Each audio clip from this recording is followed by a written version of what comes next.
Entonces vamos a comenzar con la asignatura o el punto que vemos hoy, que es el método de evaluación de inversiones.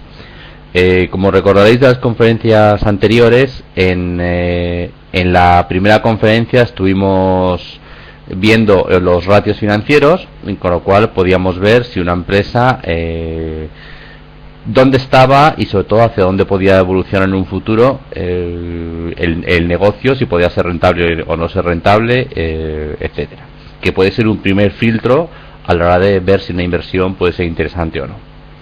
En el segundo tema estuvimos analizando los flujos de caja, que puede ser un segundo filtro que podemos aplicar. Es decir, el primero era si el negocio podía ser rentable y el dinero era si podía generar dinero, si podía generar efectivo. Es decir, puede haber un negocio que aumente de valor, pero del que no seamos capaces de extraer dinero porque cada vez requiera más capital y nos puede ahogar en un momento determinado, atendiendo a nuestras circunstancias financieras. Y por eso analizamos el flujo de caja, es decir, cuánto dinero era capaz de generar el negocio, independientemente de los beneficios.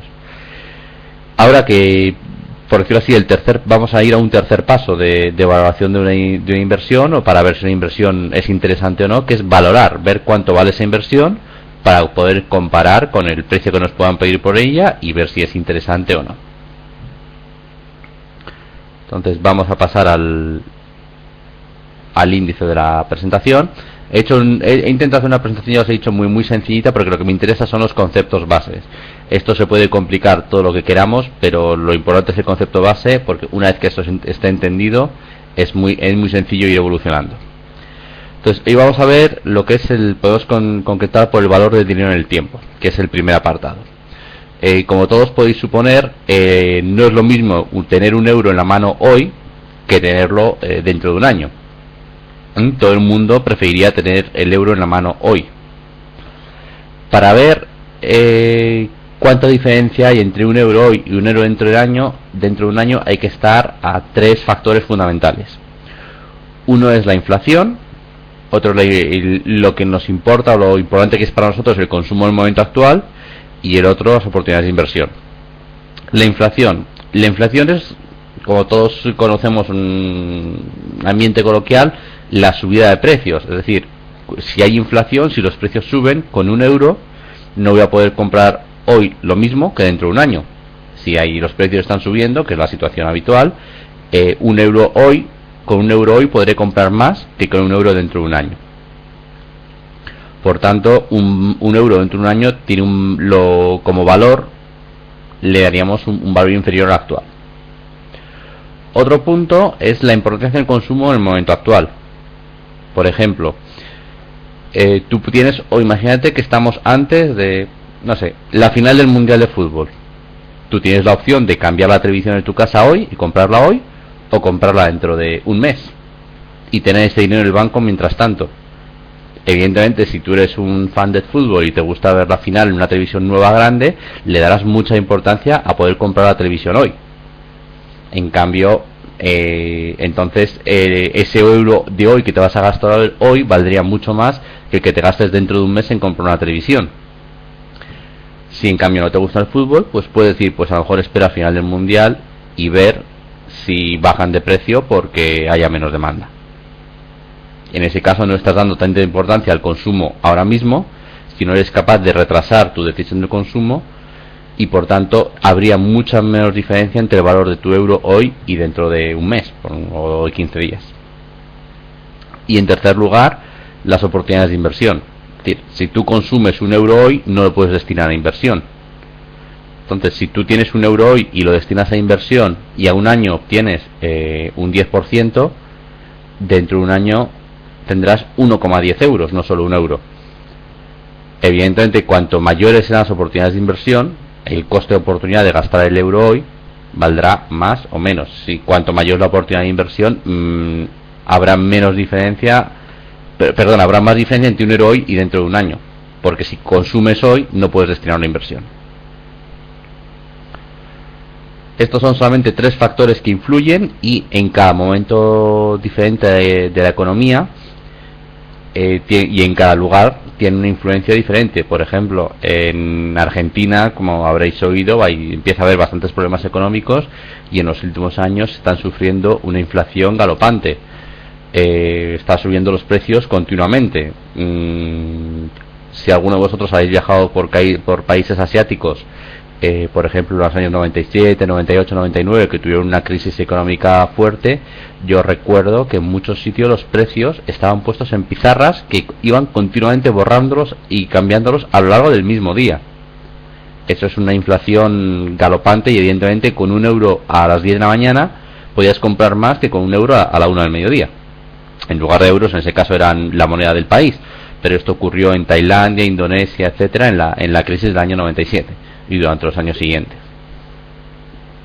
Y en cierto modo, no tan rápido, pero está pasando hoy día en Argentina, donde el gobierno está reconociendo una inflación muchísimo más baja de la que realmente está ocurriendo. Y podéis ver precios de factores de algunas cosas que están subiendo un 40, un 60, un 80% al año. Evidentemente, en esos casos, un euro hoy valdría muchísimo más que dentro de un año.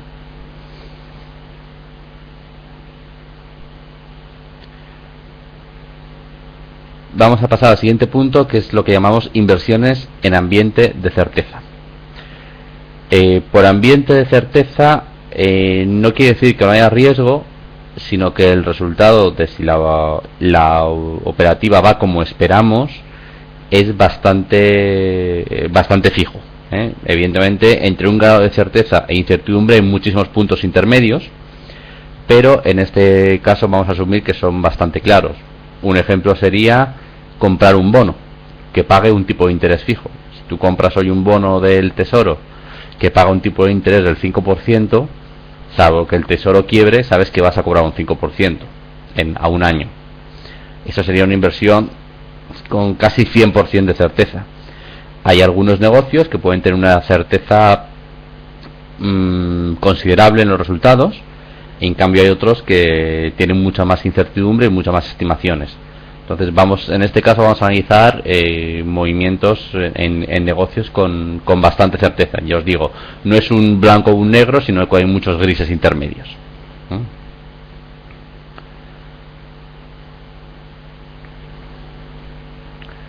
En las inversiones en ambiente de certeza hay tres factores fundamentales. Se realizan un desembolso inicial, a veces también durante los primeros pasos del proyecto, pero vamos a asumir por simplicidad que es un desembolso inicial. Luego hay unos flujos netos de caja, normalmente siempre recibiremos dinero en cada vez que hay un flujo. Ya os digo que en algún momento determinado, en algunos casos, puede haber varios desembolsos intermedios, o podemos decir así. Y el tercer punto importante es la tasa de descuento. Es decir, estamos metiendo un factor muy importante en la valoración de las empresas, que es el tiempo. Como hemos dicho que no es lo mismo un euro hoy que dentro de un año, el tiempo influye. Entonces vamos a ver vamos a intentar calcular a qué sería equivalente hoy un euro dentro de un año. Entonces ahí tendríamos que hacer lo que se llama aplicar un descuento, es decir, cuánto menos vale un euro dentro de un año hoy. Y hay, por decirlo así, tres criterios que son el interés a largo plazo del mercado, es decir, si en el mercado el interés está siendo del 5%, pues actualizarlo con un tipo de interés del 5%. El coste de capital medio ponderado, que luego entraremos en un poco más de detalle, pero es el coste de invertir en la empresa, es decir, es mucho más arriesgado invertir en un negocio que en un bono del Estado. Entonces, el coste de invertir en la empresa va a ser mayor. El que invierta en la empresa va a exigir un rendimiento mayor que le va a exigir a un bono del Estado.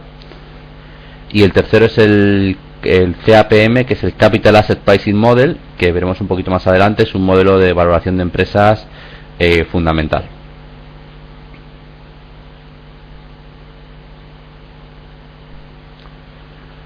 Entonces, el coste de capital medio ponderado, en primer lugar, no os asustéis por la fórmula, es simplemente una media.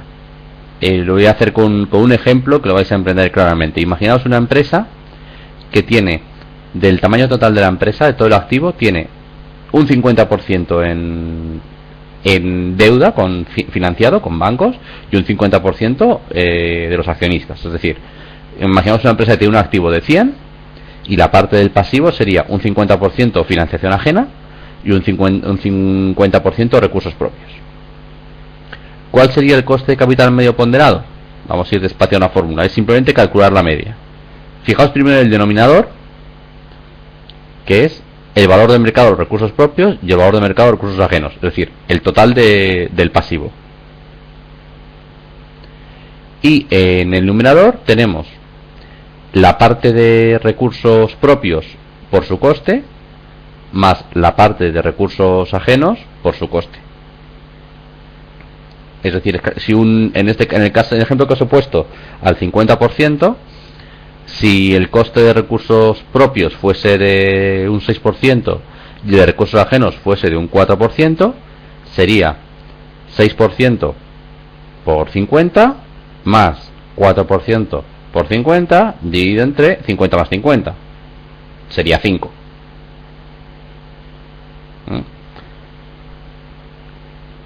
¿Está claro? Vale. Y pasamos a ver el modelo del Capital Asset Pricing Model, que sirve única y exclusivamente para calcular el coste de los recursos propios.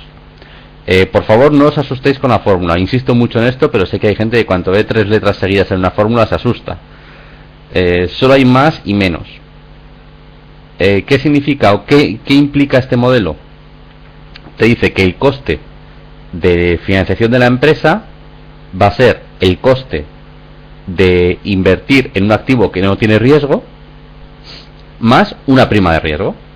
Es decir, todos habéis oído hablar últimamente de la prima de riesgo en la televisión. ¿Qué es?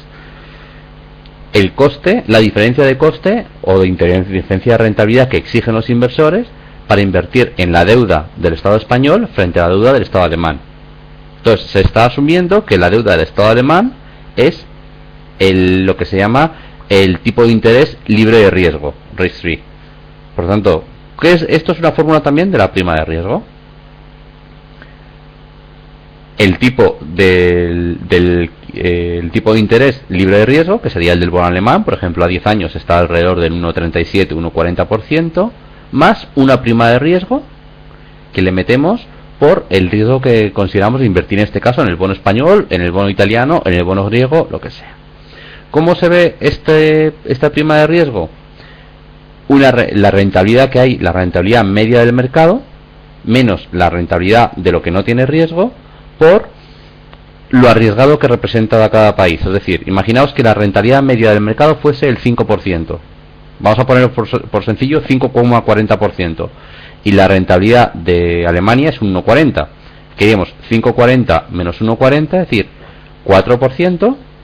Y en función, el beta sería individual de cada país. En Alemania sería 0. En España, por ejemplo, podría ser 1. En Grecia sería 3 o 4 veces. En Portugal podría ser 1,5, etcétera. Es decir, nos dice el nivel de riesgo. También se suele decir como la volatilidad, que es una forma de medir el riesgo. Pero al final, quedamos con el concepto. Este modelo lo que te dice es el coste de tus recursos propios son el coste o la rentabilidad. Te van a pedir como rentabilidad la rentabilidad que tendría si se invirtiese en un activo que no tiene riesgo, más la rentabilidad extra que te piden porque tu inversión tiene riesgo.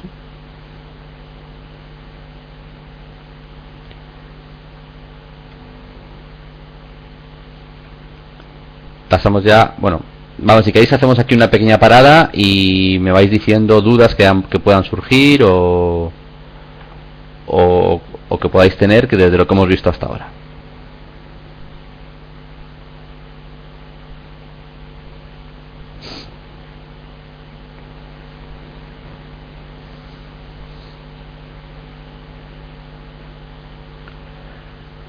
A ver, si el resultado del CAP es un porcentaje, depende. Si volvemos a la fórmula del CAP, si las tasas de rentabilidad aquí las estás metiendo en porcentaje, el interés libre de riesgo y la rentabilidad esperada del mercado las metes en porcentaje, sí es un porcentaje. Lo más habitual es que se haga con un porcentaje porque es lo más común. Se puede aplicar con decimales, que viene a ser lo mismo. Es decir, puede ser un 10% o un 0,1. Es lo mismo.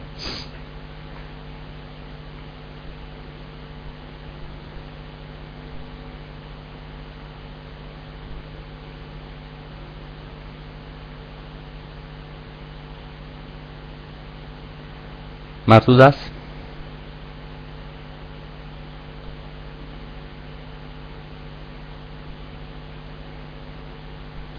¿Cómo se calculan los costes de capital en el coste medio ponderado?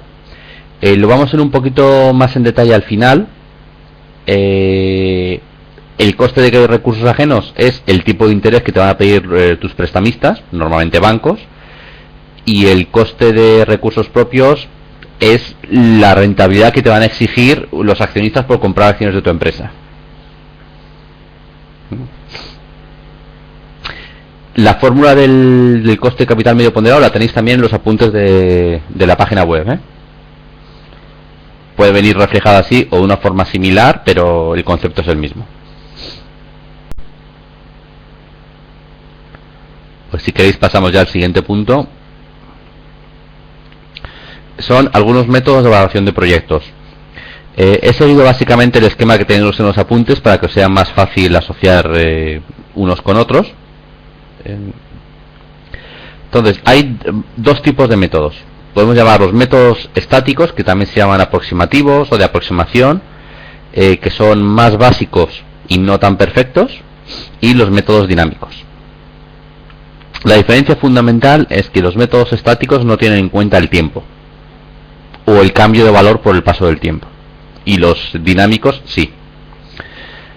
Entonces, el primer método que vamos a ver es la tasa de rendimiento contable,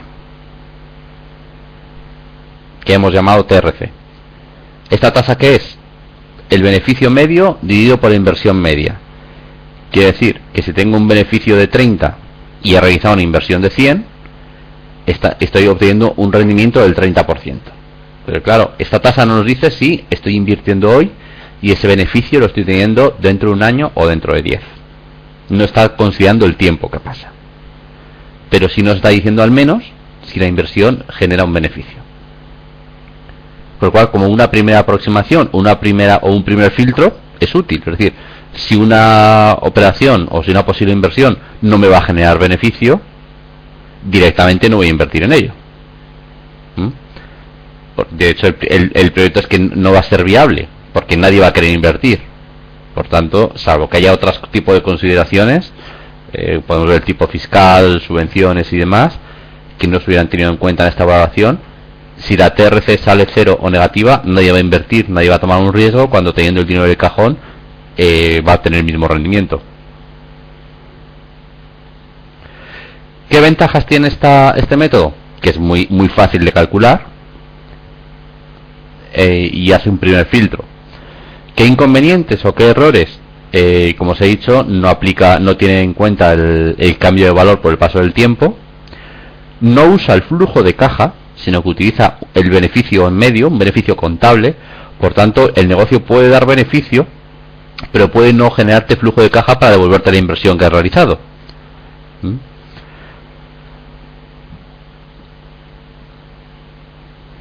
Pasamos al siguiente método.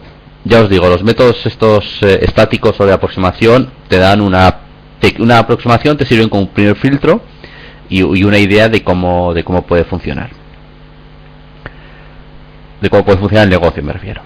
Este es el flujo neto de caja por unidad monetaria comprometida. No os asustéis por las siglas ni por el nombre. Quedaos con el concepto. ¿Qué significa esto? A ver, hay un sumatorio. No os asustéis por la fórmula. Esto significa simplemente que sumamos todos los flujos de caja que se han recibido o que se esperan recibir a lo largo de los años por la inversión y lo dividimos por la inversión que se ha realizado. Es decir, voy a pasar a un gráfico de la página 3, creo que estaba, un poquito más adelante, que lo voy a utilizar como este gráfico. Imaginaos este gráfico. Este es el año cero de comienzo del negocio, en el cual hacemos una inversión representado como una flecha roja de salida de capital, y aquí estas flechas verdes son los flujos de caja que por lo tanto sería ingresos que tendríamos. Esta fórmula de la página 10 es simplemente la suma de todas esas flechas verdes divididas por la flecha roja. o si hubiese varias salidas, varios momentos de realizar la inversión, por las flechas rojas.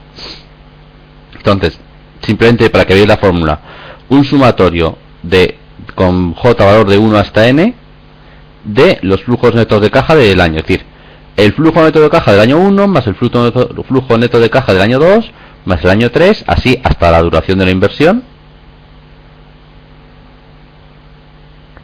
No es J menos 1, es J igual a 1 hasta N. Perdón, acabo de ver el chat, disculpad. Es la suma de todos los flujos de caja desde el año 1 hasta el año N. Entonces, si son 10 años, serían 10 flujos de caja. El del año 1 más el del año 2 más el del año 3, así hasta sumar los 10, dividido por la inversión inicial que se ha realizado. Por eso digo que no os asustéis por la fórmula. Es mucho mejor entender el concepto y luego ya ver qué significa la fórmula en ese concepto.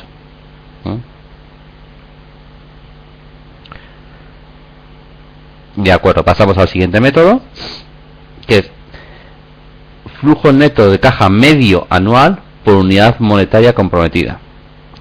Es básicamente la fórmula, la misma fórmula, pero se divide, los flujos netos de caja se dividen por la duración de la inversión.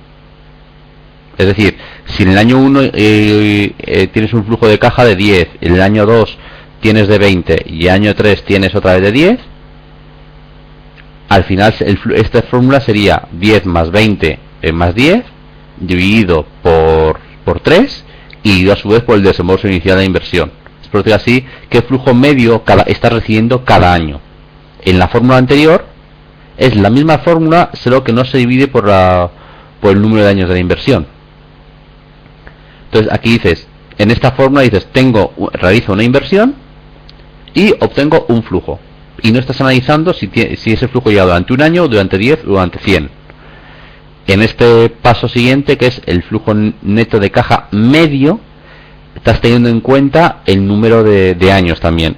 No de forma total, pero sí estás teniendo una pequeña influencia. Este método es un poco intermedio entre los estáticos y dinámicos. Y es bastante útil, también como un primer filtro. Evidentemente estos flujos tienen que ser positivos. Si el resultado saliera negativo, nunca realizaremos la inversión, tanto en este como en el anterior.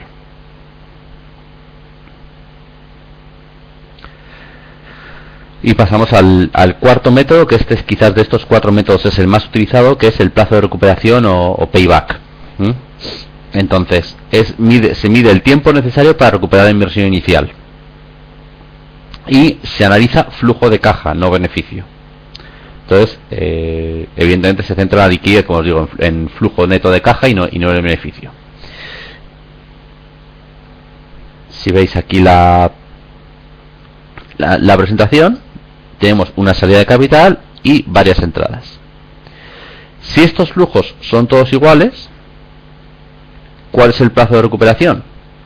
La salida de capital que hay entre el valor de cada flujo, y te dirá cuántos flujos son necesarios, y por lo tanto cuántos años o cuántos meses, según como estemos evaluando, para recuperar el dinero. Ya os digo, este método es bastante utilizado como un primer filtro. Nunca se utiliza solo este método, pero sí como para complementar a otros. Entonces, es un método muy fácil de calcular y da bastante importancia a los flujos más cercanos, porque evidentemente una vez que ya hayamos recuperado la inversión inicial, no estamos considerando el resto de flujos. El que dé más importancia a los flujos cercanos tiene una ventaja, y es que los flujos cercanos, en la mayoría de los casos, son siempre los más seguros y los más fáciles de estimar y donde menos errores vamos a cometer.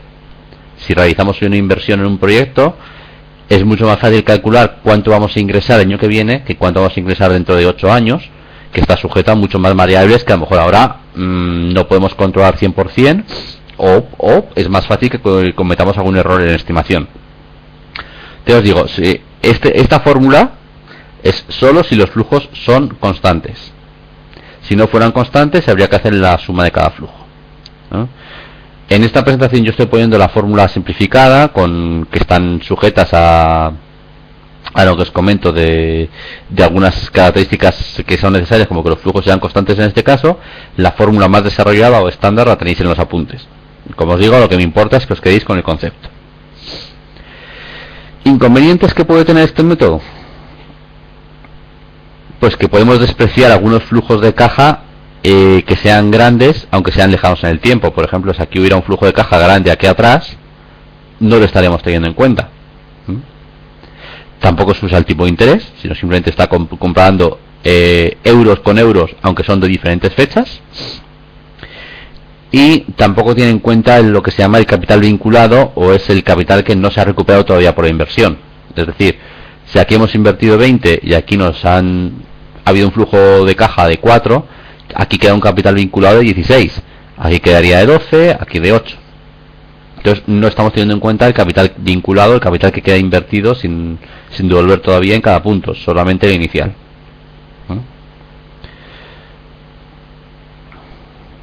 Si queréis, hemos acabado con los métodos estáticos. Entonces, antes de pasar a los métodos dinámicos, que es lo que nos va a llevar un poquito más de tiempo, aunque espero que tampoco demasiado, si hay alguna duda, aprovechad y preguntad.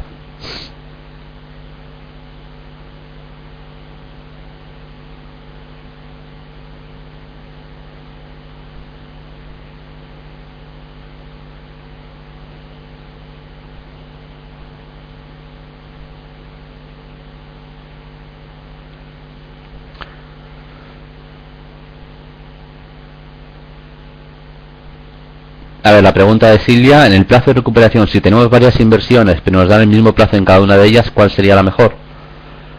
Pues no podríamos decirlo. Utilizando única y exclusivamente ese método, no podríamos decirlo. Tendremos que utilizar otro método para poder compararlas.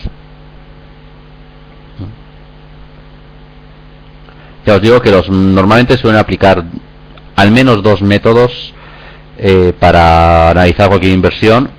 Los dinámicos utilizan fundamentalmente dos y se aplican casi siempre, y de estáticos el del payback es uno que se utiliza también casi siempre porque es un filtro más. Pero los estáticos hay que aplicarlos, son condición necesaria, pero el filtro que ellos te hacen no es el único. Hay que analizarlo siempre con algún método dinámico.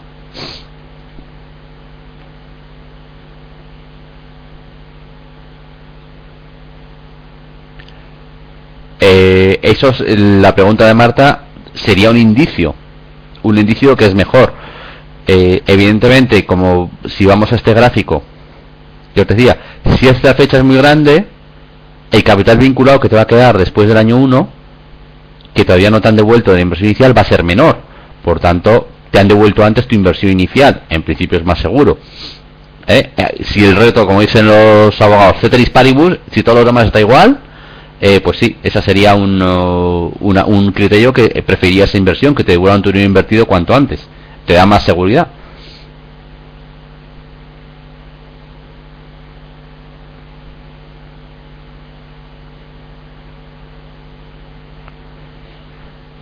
¿Más preguntas?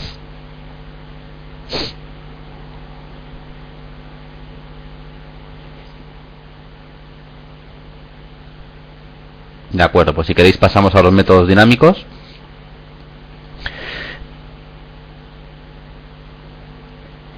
Los métodos dinámicos, como ya os he dicho antes, sí tienen en cuenta el paso del tiempo, y más que el paso del tiempo, el efecto del paso del tiempo, y es que el mismo dinero en una fecha diferente tiene un valor diferente, por decirlo de alguna forma.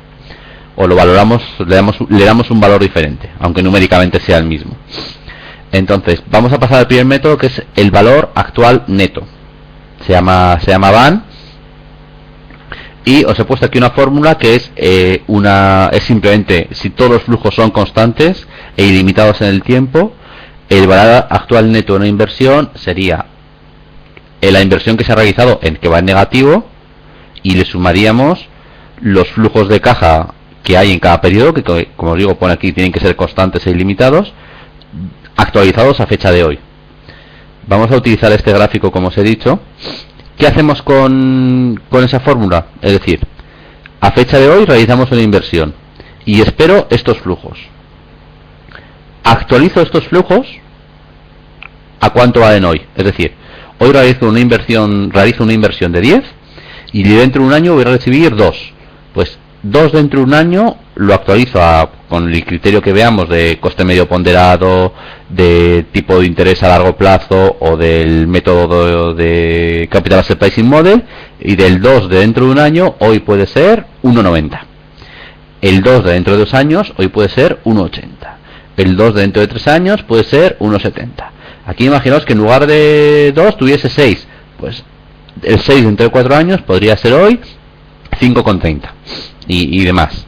Entonces, este método lo que dice es, todos los flujos que hay que se producen en diferentes periodos de tiempo, los voy, para poder compararlos, los actualizo todos a la misma fecha, que es a fecha de hoy. Y ahí obtengo una vez que tengo todos los flujos que hay en el posible negocio, que es la inversión inicial, que es de salida, y la entrada de flujos, calculo su valor a fecha de hoy y los sumo todos. Si me sale un valor positivo, el negocio merece la pena. Si no me sale positivo, no. A ver, la pregunta de Cristina Pego, repetir cómo actualizar. Vamos a ir como os he explicado antes, a la página, creo que es la 4.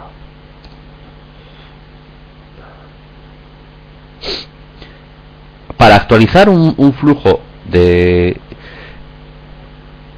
dentro de un... Imaginaos que tú tienes una persona que te dice, yo préstame dinero hoy y te pago 1.000 euros dentro de un año. ¿Tú cuánto le prestarías hoy?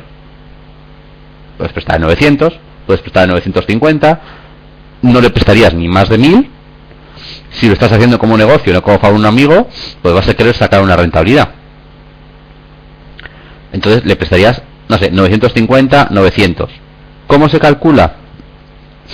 Actualizando el dinero o el valor. Si tú te están diciendo que te van a dar 1.000 euros dentro de un año, lo actualizas por el tipo de interés o la rentabilidad que le quieres aplicar a esa inversión y te da un valor actual, que sería el dinero que tú le prestarías.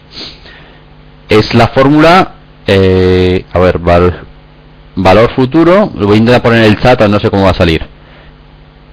Es el valor actual por 1 más i. A ver si ahí se ve. El valor futuro es el valor actual de la inversión multiplicado por 1 más i, que es el tipo de interés que tú lo vas a pedir a la inversión. Es decir, en el ejemplo que estoy poniendo, una persona que te pide dinero prestado te dice que te va a devolver 1.000 euros dentro de un año, te dice, el valor futuro va a ser 1.000 euros porque va a ser dentro de un año, valor actual no sabes cuánto va a ser, y tú dices, pues yo le voy a pedir un tipo de interés del 10%, entonces sería 1 el 10%, 0,1, y de aquí sacaríamos el valor actual, que sería pues 900 y poco. No tengo una calculadora a mano, pero vamos, no importa el número exacto. ¿De acuerdo? ¿Ha quedado claro? Entonces, ¿cuál sería esta I? Es la que digo, podría ser el interés a largo plazo en el mercado, el coste de capital medio ponderado, o el que nos determine en función del riesgo de la inversión, el Capital Asset Pricing Model. Volvemos a la página donde estábamos. Oye, me queda corto. Vale.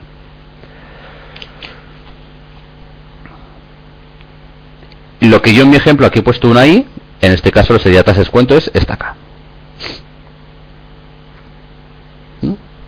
Imagínate que la persona te ofrece, oye, yo quiero, con que me prestes hoy 800 euros me vale, y yo te devuelvo 1.000 dentro de un año, porque tengo una necesidad urgente y estoy dispuesto a pagar mucho. Valor actual neto del negocio sería, el VAN sería menos 800, que es el flujo que haces hoy, más, perdón, es que tengo un catarrazo, espera, voy a terminar de escribirlo y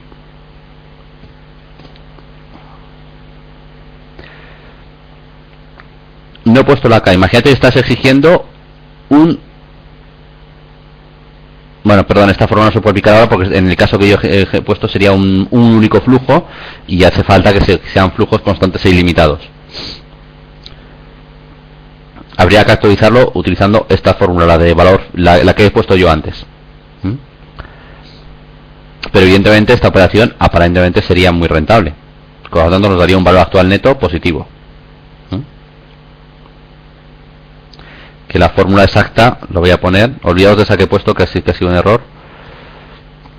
Sería menos 800 más 1000 por, perdón, no. El valor actual neto del negocio sería menos 800 más 1000, que es lo que voy a recibir dentro de un año.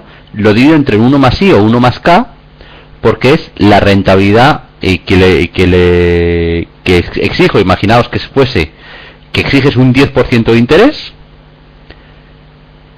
entonces sería 1000 entre 1,1, que eso sale 900 y pico. Ahora, bueno, vamos a por redondear, vamos a hacer 900, con lo cual te saldría un resultado de menos 800 más, espera, tengo una calculadora por aquí, un segundo.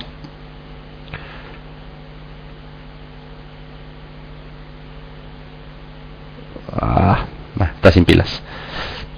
Bueno, 190, bueno, sí, el resultado final 190, gracias Roberto.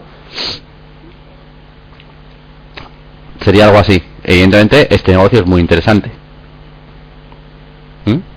Sale un valor neto, un valor actual neto positivo, con lo cual es un negocio en el que entraríamos. Si en cambio, imaginaos que estamos soy un usurero y exijo un 50% de negocio, de un 50% de rendimiento anual, no nos valdría, porque sería menos 800 más 1000 entre 1,5, que esto es 500, con lo cual saldría un valor final de menos 300. A un usurero que pide un 50% de interés anual, le daría un valor actual neto negativo. Todo va en función de la K, de la tasa de descuento que utilicemos. Entonces, este método es uno de los más aplicados, pero tiene unas pequeñas restricciones para que funcione perfectamente. Primero, asumimos que la inversión inicial que vamos a realizar se puede financiar por la cantidad ilimitada al tipo del coste de capital de la empresa, y que todos los flujos de caja que se reciben se van a poder invertir a ese coste de capital. Es decir, este flujo que lo recibo el año 1 y estoy mirando hasta el año 4, del año 1 al año 4 lo voy a poder invertir al tipo de interés del coste de capital de la empresa. Es decir, lo que me prestan, en este método estamos asumiendo que lo que me prestan y el dinero que yo tengo lo tengo que pagar o recibir el mismo interés. Que en la vida real no es así, pero se pueden conseguir aproximaciones. Técnicamente es el método más perfecto, pero para ceñirse 100% a la realidad son condiciones casi de laboratorio. Utiliza flujos de caja actualizados, porque cada flujo lo estamos actualizando con su tasa de descuento. Y si sale un valor actual neto positivo, implica que mejoramos el valor de la empresa si ya realizamos la inversión, y que por tanto merece la pena hacerla. Partes negativas o dificultades: hay que realizar previsiones de flujos de caja, que dependiendo del proyecto o la posible inversión hay que realizar una estimación y hay que acertar con ella. Y la limitación que os he dicho de que los flujos que se reciben en los periodos intermedios se reinvierten al mismo tipo de interés que la tasa de descuento. Que ya os digo que si a ti te han prestado dinero el usuario del 50%, tú no puedes invertir ese dinero luego al 50%. Con lo cual hay un pequeño, no fallo, pero una pequeña limitación para que el método funcione perfectamente. De todas formas, os digo, es uno de los métodos más utilizados. Vamos a pasar al siguiente método. Bueno, paramos si hay alguna pregunta. En una inversión amortizable a 5 años, el flujo de caja de 5 años sería el valor actual de la inversión más la rentabilidad de ese año. Un momento.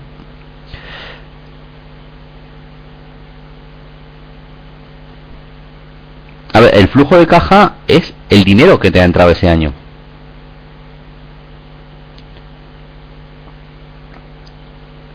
Otra cosa es que me digas, tengo el negocio durante 5 años, los 5 años lo vendo y tengo garantizado que lo vendo y tengo garantizado que lo vendo a su valor actual a esa fecha. Sí, si es un bono, por ejemplo, imagínate que tienes un bono a 5 años que paga un 10% de interés y te devuelven el principal a los 5 años.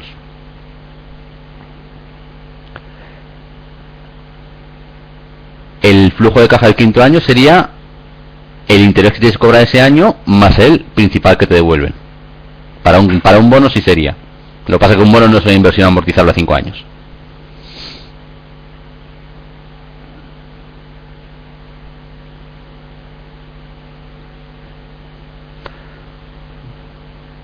¿Alguna duda más?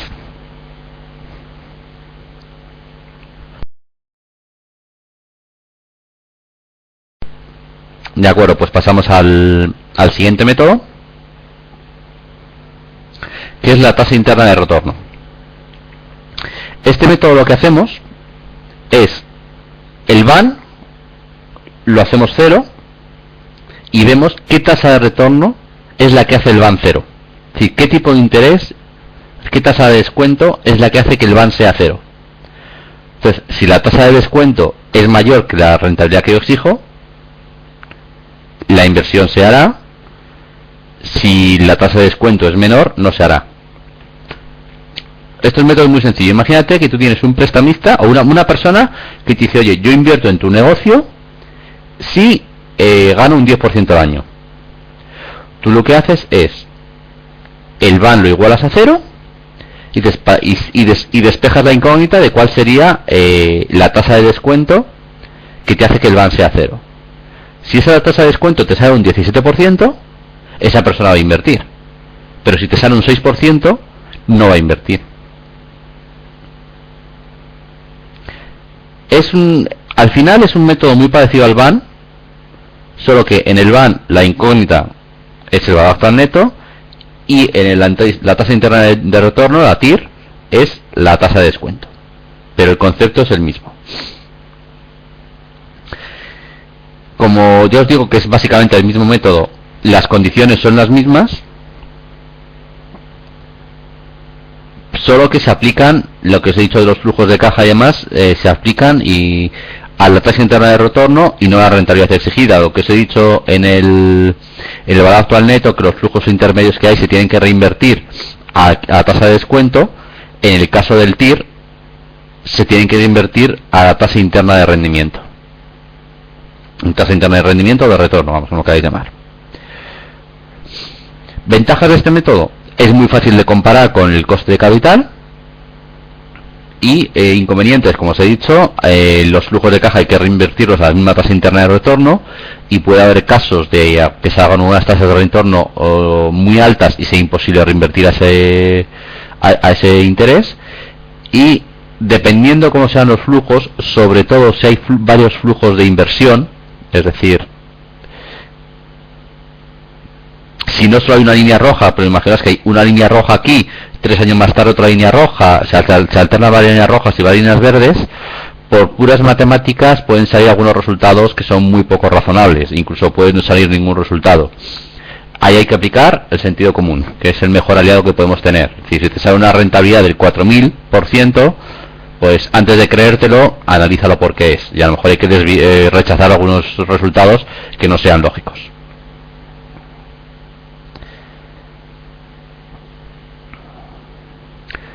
Otro posible método que también se utiliza es el plazo de recuperación descontado, que es básicamente el payback, pero cada flujo se actualiza. Es decir, estaríamos combinando cuando hemos visto ahí me he pasado. El payback, ya os he dicho, el plazo de recuperación, calculábamos, sumábamos estos flujos, pero no los actualizábamos a fecha de hoy. El payback descontado lo que hacemos es, este flujo hoy cuánto es, y vamos sumando los flujos hasta que iguala la inversión inicial, y vemos hasta cuánto de lejos hemos tenido que ir. Evidentemente siempre nos va a dar un plazo de recuperación mayor que el payback normal, pero es un método más adecuado. A ver, preguntas que veo que hay por aquí.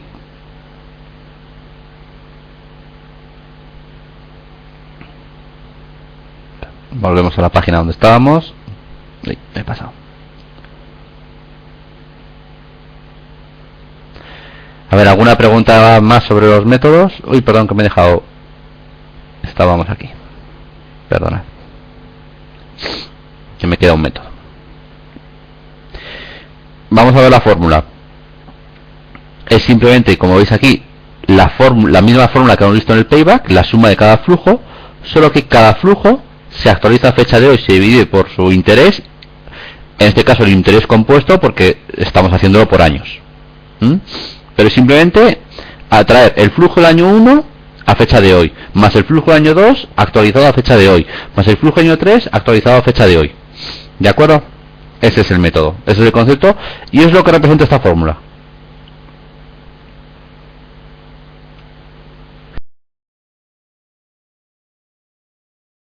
Y pasamos al último método, que es el índice de rentabilidad,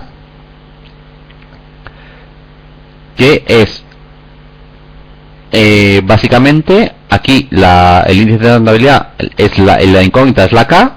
Lo que hacemos es la inversión inicial la igualamos a la suma de todos los flujos de caja descontados. Es decir, la inversión inicial que realizas en el año 0 igual a la suma de del valor actual de lo que voy a recibir el año 1 más lo que voy a recibir el año 2 más lo que voy a recibir el año 3 actualizado. Entonces veo a qué tasa lo tengo que actualizar para que sean iguales. Si esa tasa es muy alta, quiere decir que la inversión es muy rentable. Si es una tasa muy baja, quiere decir que no va a merecer la pena realizar la inversión. Es, por decirlo así, un payback descontado, así como el plazo de recuperación descontado podríamos equivalerlo o tener cierta relación con el BAN. El índice de rentabilidad la tiene con la TIR, con la tasa interna de rendimiento. ¿De acuerdo? ¿Dudas sobre los métodos? Tienen que surgir dudas. Venga.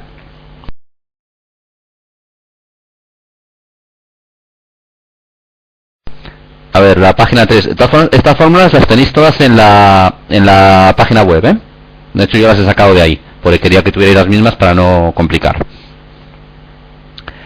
Las podéis ver escritas con pequeñas diferencias, pero el concepto es el mismo.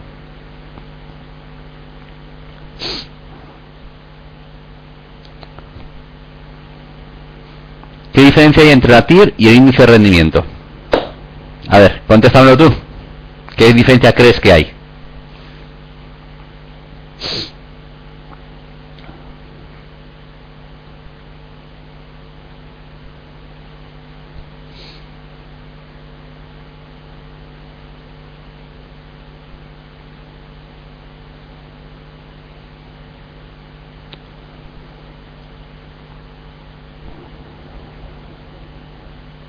Aquí te has puesto el TIR y te paso a la página del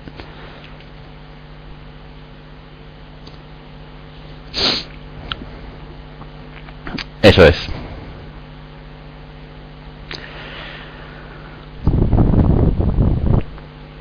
Aquí estás tomando flujos de caja y vas actualizando todos a fecha de hoy.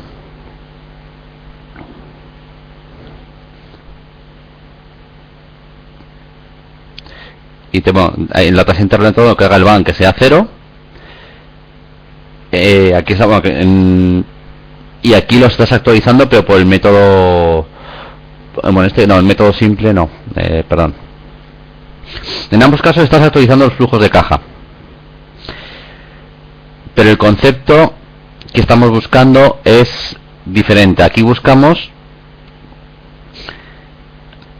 la tasa que haga el BAN 0. Estamos buscando un valor neto, mientras que en un valor actual de negocio que lo haga 0 y ver qué tasa lo hace. Pero estamos cogiendo todos los flujos de caja, mientras que en la tasa interna de rentabilidad coges solo un determinado número de flujos, los primeros 5 años, los primeros 7, los primeros 10. A ver, no sé si ha quedado claro. Es decir, en el valor actual neto y en la TIR cogemos toda la vida del negocio, desde hoy hasta que vaya a vencer el negocio. Mientras que en el payback, en el índice de rentabilidad, se coge solo un número determinado de años. Los primeros 5, los primeros 10. Depende de cada negocio, pueden ser 3 años o pueden ser 9 meses en función del negocio. Pero aquí no siempre se añade toda la vida del negocio, sino un determinado número de periodos. Esa es la diferencia fundamental.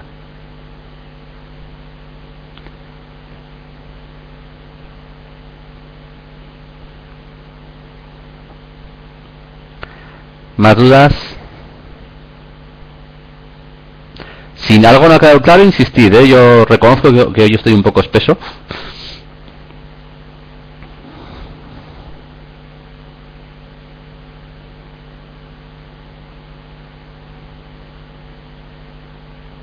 ¿No hay más dudas?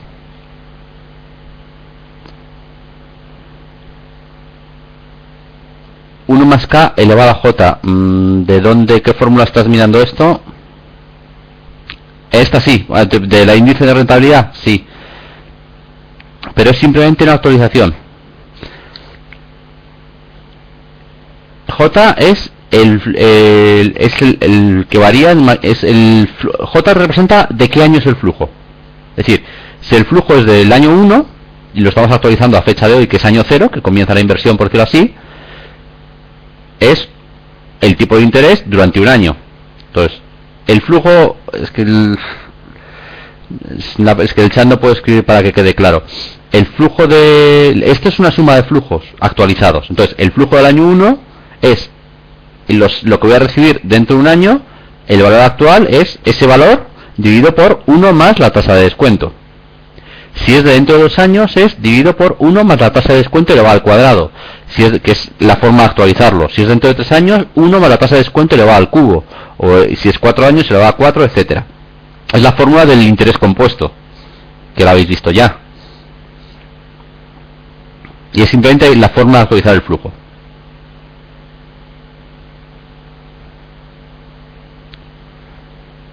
Así se actualiza. No como viene al principio los apuntes. Esas tasas de descuento, ¿cómo se calculan? Bueno, en este caso la tasa de descuento es la incógnita.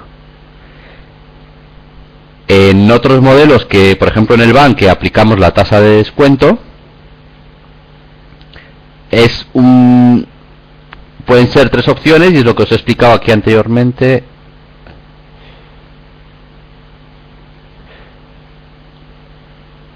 Esta presentación. ¿Qué tasa de descuento aplicamos?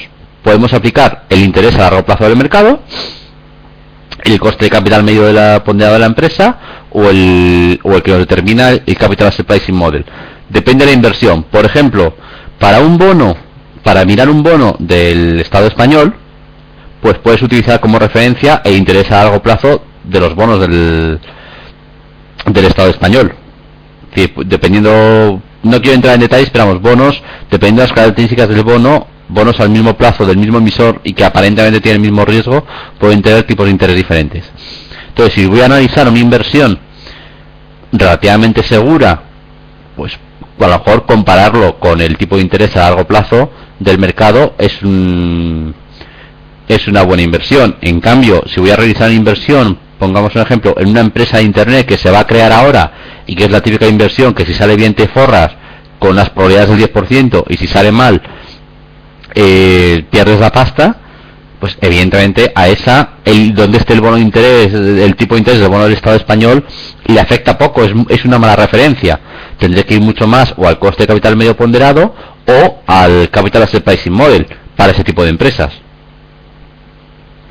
Por lo tanto, no es que haya una fórmula exacta, sino es ver cuál es la más adecuada a ese método. Por ejemplo, si voy a analizar o Repsol va a analizar la posible inversión en un pozo de petróleo y no, imagínate que no tiene su coste de capital ponderado o no lo puede calcular, pues puede mirar a sus competidores que estén en situación similar, porque siempre puedes encontrar en el mercado empresas similares a las tuyas. Por eso digo, no hay un método en concreto o uno que sea correcto 100%, sino es en cada caso en concreto aplicando sentido común.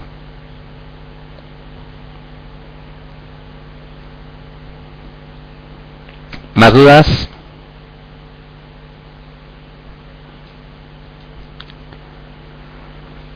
Vale, pues si queréis pasamos el último momento al coste de capital, que es simplemente un par de consideraciones que quiero hacer. El coste de capital. Hay dos, en una empresa puede tener capitales propios, para financiar las inversiones puede tener capitales propios, que es lo que pertenece a los accionistas, o pedir dinero prestado, que son los recursos ajenos, que es lo que pertenece, pongamos, a bancos, ¿no? Para simplificarlo. Entonces, ¿cuál es el coste de los recursos propios? La rentabilidad que exigen los accionistas. ¿Qué rentabilidad se debe esperar del negocio para que los accionistas inviertan en él? ¿Y cuál es el coste de los recursos ajenos? El coste de la deuda, el tipo de interés que te tiene la deuda, multiplicado por 1 menos t, que es la tasa impositiva, el porcentaje de impuestos que pagas. ¿Por qué? Porque tú, si tienes deuda emitida, los intereses que pagas por la deuda es un gasto que tienes. Tanto son gastos que estás metiendo en la cuenta de resultados y estás disminuyendo el beneficio total, por lo tanto estás disminuyendo la cantidad de dinero sobre la que vas a pagar impuestos. Haciendo un ejemplo sencillo, imaginaos una empresa que no tiene deuda y genera beneficios de 100. Tiene un beneficio de 100, no tiene deuda, el beneficio neto es 100, o sea, el beneficio del negocio es 100, como no tiene deuda, no tiene que pagar intereses, el beneficio total es 100, antes de impuestos, paga un 30% de impuestos, con lo cual, al final, beneficio neto a final de año sería 70. Ponemos en el mismo caso que esa empresa tiene una financiación de bancos que paga al año un 20% de intereses. El beneficio del negocio en sí, el beneficio operativo es 100, tiene un gasto de intereses de 20, con lo cual el beneficio antes de impuestos sería 80 y pagaría un 30%, que sería 24, con lo cual al final el beneficio neto restante es 56. Estamos comparando que la empresa, si no tiene deuda, tendría un beneficio neto de 70, pero si tiene deuda emitida en la que paga 20 de intereses, el beneficio neto no es 50, sino que es 56. Ese es por el efecto de los impuestos. Por eso los impuestos, por decir así, te reducen el coste real de la deuda, es el coste nominal que tienen los intereses dividido por la parte de impuestos, la parte que te vas a ahorrar en impuestos porque estás metiendo un gasto más en la empresa. ¿Ha quedado claro el concepto? Si queréis que intente escribir el ejemplo que he puesto. No ha quedado claro, ¿no? A ver, empezamos de cero. Vamos a simular una empresa que tiene un beneficio operativo de 100. No, beneficio, no beneficio. Si la empresa no tiene deuda emitida, el beneficio antes de impuestos, beneficio antes de taxes, es 100. Suponemos que el tipo impositivo es un 30%, el tipo de impuestos sociales. Por tanto, ¿cuánto paga la empresa de impuestos? 30% de 100.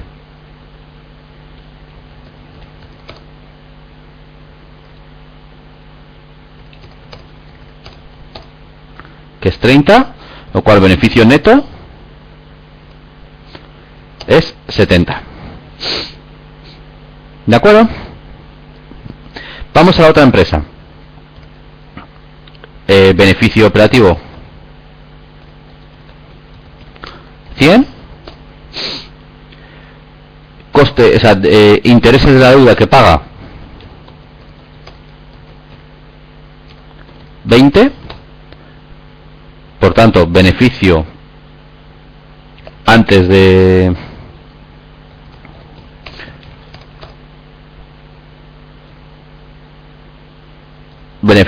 impuestos, ahí, 100 menos 20 igual a 80, ¿no? Este es el beneficio antes de impuestos. ¿Impuestos que paga? 80 por 30% es igual a 24. Beneficio neto 80 menos 24 igual a 56.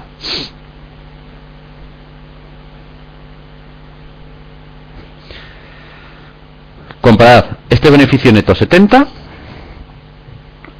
con este beneficio neto que es 56, y la diferencia es simplemente que hay un gasto más que es 20 de deuda.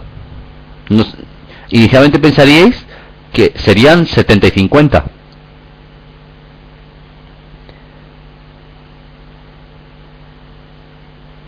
pero realmente es 70 y 56. ¿Estos 6 de dónde vienen? Es el 30% de 20.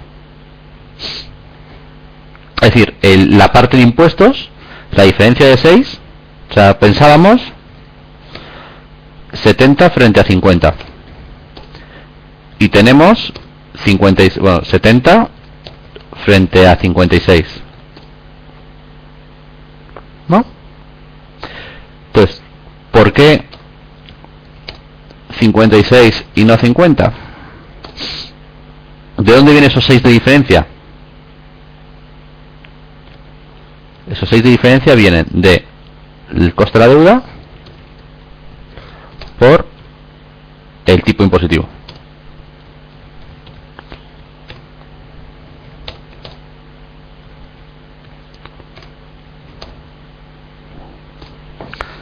Vienen de aquí.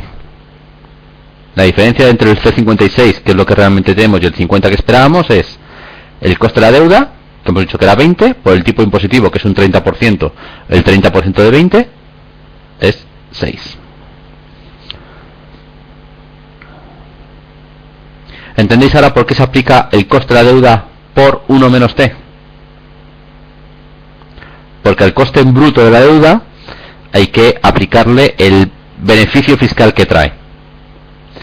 Alguno me dirá, pero bueno, esto solo en un caso de que la empresa tenga beneficios. Si tiene pérdidas, no lo puedo aplicar. Si la empresa tiene pérdidas, estará reconociendo, tiene unas pérdidas que en los siguientes beneficios que tenga puede compensar con las pérdidas actuales. Por tanto, si en algún momento la empresa va a tener beneficios suficientes para compensar todas las pérdidas, aún así se debe aplicar.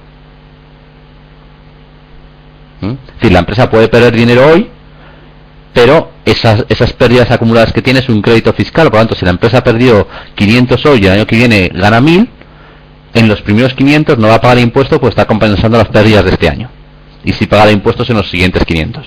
Por eso, aunque la empresa tenga pérdidas, si se espera que tenga beneficios en el futuro, se sigue aplicando este 1 menos T.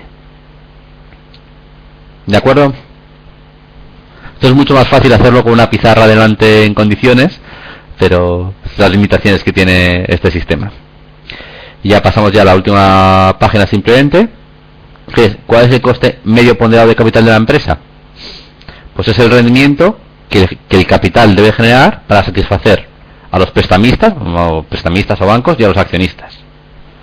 Y esta es la fórmula un poquito más desarrollada, que es el coste de la deuda con el efecto impuesto, vamos a llamarlo así, este primer paréntesis, por el porcentaje que representan los recursos ajenos a la deuda en el total del pasivo de la empresa, más el coste de los recursos propios por el porcentaje que representan los recursos propios en el total de la empresa.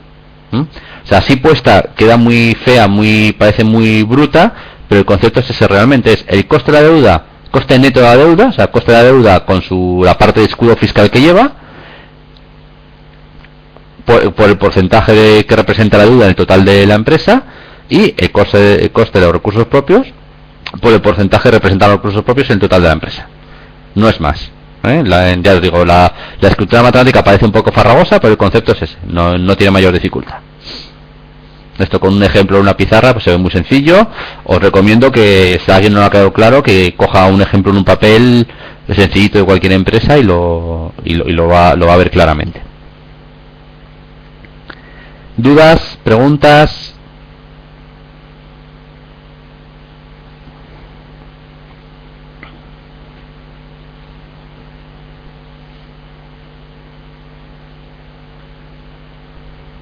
¿No hay dudas?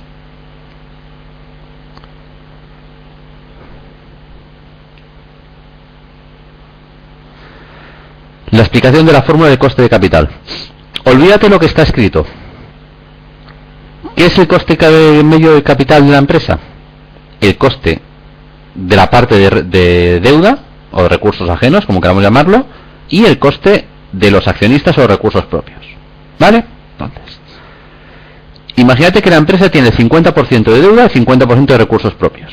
Entonces, recursos ajenos 50, recursos ajenos más recursos propios, o sea, todo el pasivo sería 100, y aquí recursos propios 50, recursos ajenos más recursos propios 100. Vale, esa parte ya está. El coste de la deuda, imagínate que le prestan dinero al 10%. Entonces, el coste en bruto de la deuda es el 10%, pero tiene un beneficio fiscal de un 30%, si es el tipo de sociedades. Por tanto, el coste neto de la deuda es 7. Entonces sería 10 por 1 menos 0,3. Es decir, es el coste en bruto de la deuda y el efecto de escudo fiscal que tiene la deuda al estar imputando un gasto a la empresa. Por el porcentaje que representa la deuda en los recursos totales de la empresa. Esto en contraparte de financiación ajena y de coste de capitales ajenos. ¿Cómo es coste de capitales propios?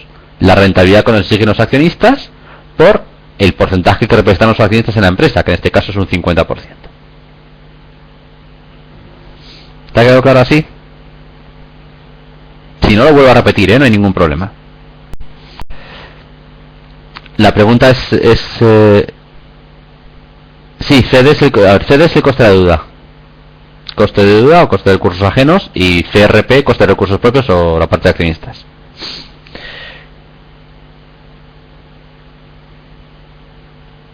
¿Quieres un ejemplo de deuda? Que la empresa pide un crédito al banco. La empresa pide un crédito al banco y el banco le aplica un tipo de interés del 10%. Sería un ejemplo. Si el tipo de impuestos sociales es el 30%, el efecto realmente que tendría la empresa sería un coste de deuda del 7%. El coste bruto sería 10 multiplicado por 1 menos el 30%, por tanto sería el 70% por 10, 7%.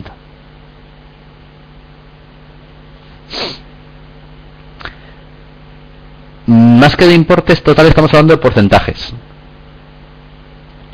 Sí, coste CD es el coste de deuda, es el interés que te piden los inversores. Normalmente se hace en términos anuales. En negocios estándar, si hay un negocio a muy corto plazo, pues se puede haber tipos mensuales, pero lo normal es anual. Vale, y a ver, había una pregunta por ahí de Alba, me parece, que me ha quedado a medias. El valor futuro con intereses compuestos sería 1 más i elevado a n, que es el número de años que hasta el futuro que estés considerando, por el desembolso inicial. Sería el valor futuro del desembolso inicial. Es decir, imagínate tú puedes invertir, tú tienes 100 para invertir hoy. Te presentan un negocio, o lo puedo invertir en el banco a un tipo de interés. Y tú lo que estás haciendo es, en lugar de traerte los flujos futuros a hoy, te estás llevando todo al futuro. Imagínate que la inversión es a 10 años. ¿Cuánto valdrán esos 100 euros de hoy dentro de 10 años? Sería, valor futuro, sería el valor actual, que es, te lo voy a escribir aquí.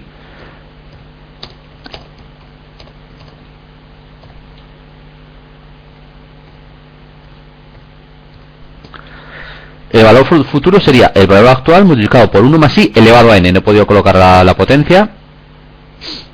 Si llevamos calculamos el valor futuro. Es decir, por ejemplo, si tú imagínate, inviertes hoy en un bono,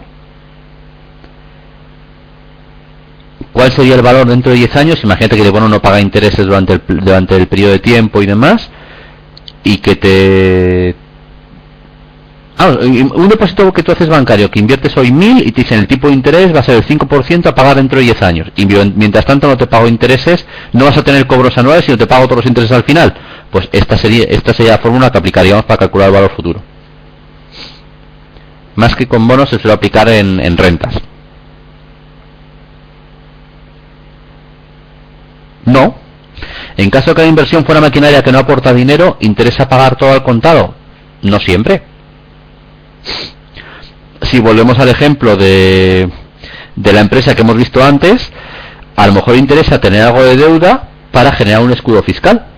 He visto una empresa en la que no tenía deudas, que tenía un beneficio neto de 70, y otra que tenía deudas, por tanto está invirtiendo menos dinero, mucho menos dinero, y tenía un beneficio neto donde pensabas que iba a ser 50 y era 56.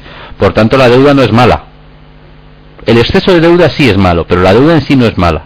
De hecho hay muchas empresas que tienen deuda aunque tengan liquidez, porque si no pagarían muchísimo en impuestos.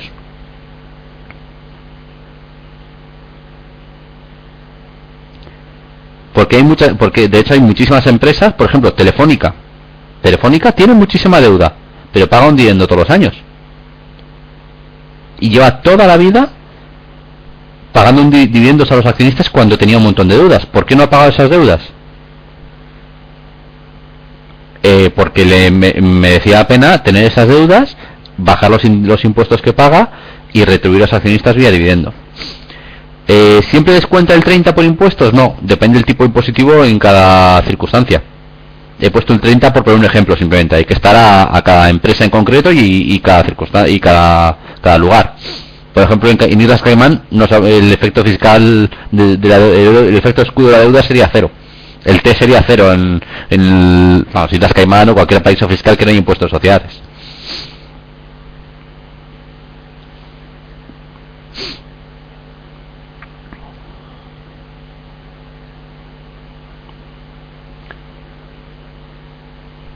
¿Más preguntas?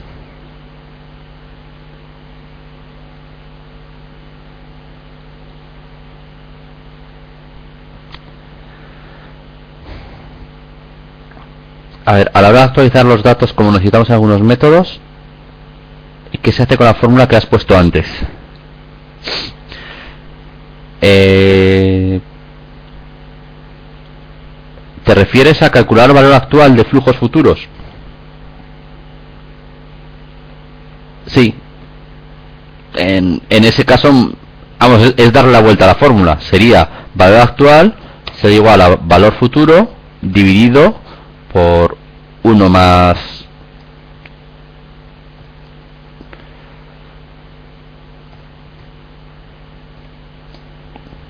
es simplemente darle la vuelta a la fórmula. El valor actual sería valor futuro, que es el flujo futuro que estamos esperando, dividido por 1 más i elevado a n. Que, vamos, podemos ir a... ¿Qué veis que es esto? He puesto 1 más i, puede ser 1 más k. Y en lugar de... n es el número de años, que aquí va variando desde 1 hasta n. O sea, el valor actual del flujo del año n sería el flujo del año n, el valor futuro, dividido entre 1 más i o 1 más k, elevado a el número de años hasta el valor futuro. Con lo cual, la fórmula esta que tengo en pantalla ahora mismo es la suma de todo este cálculo de valor actual para cada año. ¿El interés compuesto nos sirve para calcular también el valor futuro de una deuda? Sí.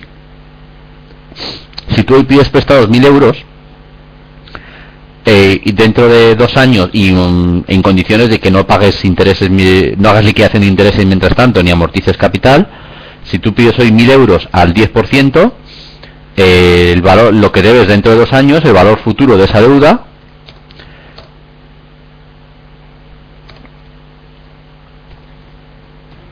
un segundo, lo estoy tecleando.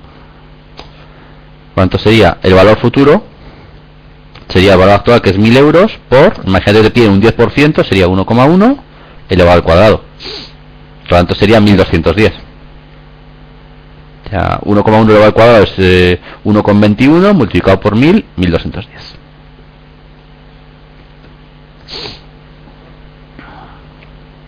Ten en cuenta que para lo que a ti sería una deuda, para el que te está prestando dinero sería una inversión.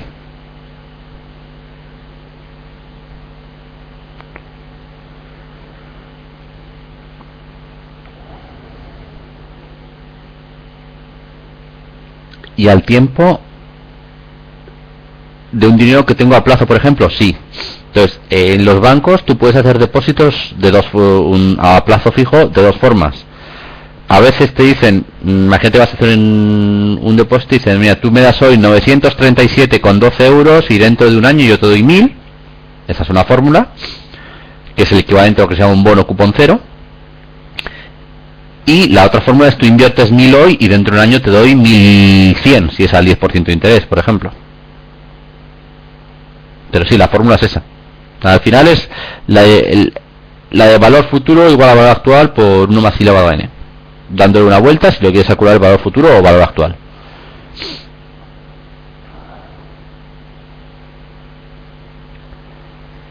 A ver, ¿más dudas? Bueno, pues si no hay más dudas, vamos a dejarlo aquí. Espero que os haya sido útil. Ya os digo, a mí me interesa sobre todo explicar que se entiendan los conceptos, porque las fórmulas matemáticas van a estar siempre ahí. Y adelante con los casos prácticos y veréis que teniendo los conceptos claros no hay caso práctico difícil.